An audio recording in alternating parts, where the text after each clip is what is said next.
नमस्कार दादा. नमस्कार. आज मस्त गाडी पळाली आपली टिटवी आणि जलवा आणि विरुद्ध पळाल्या चिंचपाडचा छोटा लक्ष्या आणि राणा आणि गुलाल मिळवलेला आहे. दादा काय बोलता? काय नाही, गुलाल झाला महत्वाचं. आज पहिल्यांदाच मुंबईत कोंड उतरलेला जलवा म्हणून चचेगावचा महेश पाटील तोंडरे पनवेल यांच्या नावानं पहिले पळतोय जलवा. दादा म्हणजे नियोजन कसं झालेलं आहे जलवाचा? करार झालेला आहे का एकदम खरेदी केलेला आहे? खरेदी काय नाही, खरेदी लय जणांनी बैल मागितला आणि पळवाय पण लय जणांनी बैल मागितला आणि कराराला पण मागं लागलेले हे मेन मालक चचेगावचे पवार साहेब. तर त्यांनी कुणाला बैल न देता आमचा मान ठेवून महेश शेठचा मान ठेवून तोंडऱ्यांचा आणि अतुल शेठचा तो बैल तोंडऱ्यात उतरला. त्यांच्या नावानं पळणार आहे बैल. आणि हा पूर्ण सीझन दादांच्या नावात पळणार का? आणि येत्या काळात परत आपल्याला टिटवी आणि जलवा ही गाडी दिसेल का? हो, 100%. आता एक 10 दिवस गॅप ठेवणार आहे. कोंड दुसरा आहे आणि कालच उतरलं, सकाळी 4 वाजता उतरली दोन्ही बैल आणि आज मैदानात आलं आणि आज गुलाल पण मिळवलेला आहे दादा. आणि कुठे एक नंबरचीच गाडी होती विरुद्ध पण आपल्या, त्याबद्दल काय बोलता दादा? कालच बैल आला आणि आज एक नंबरात शर्यत केली. टिटवीचा विषयच नाही मुंबईचा पळायचा, फक्त जलवा घाटावर आता टॉपच्याच बैलात पळतोय.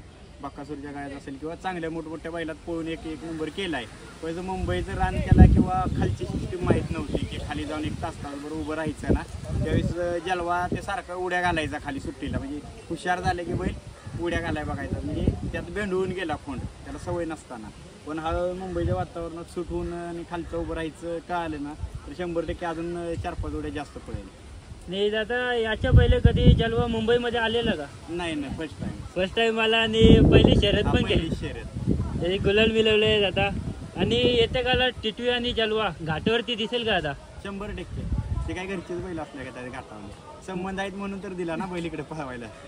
आणि दादा तुम्ही मागे एक बाईट दिली होती कराड तालुक्यात एक बिंजोडचा मैदान होणार आहे, तिथे एक मोठं नाव देणार आहे टिटवीचा, त्याबद्दल काय बोलता दादा? काही देणार आहे का सांगितले? नियोजन वगैरे झालेलं आहे का टिटवीचा?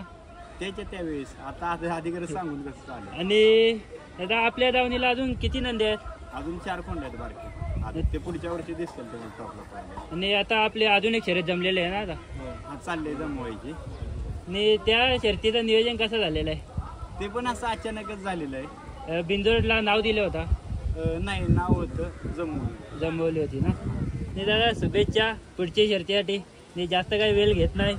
मी यापुढे पण आपला टिटवी आणि जलवा ही गाडी कुठे एक मुंबईमध्ये टॉपमध्येच राहील ही प्रार्थना करतो. धन्यवाद दादा.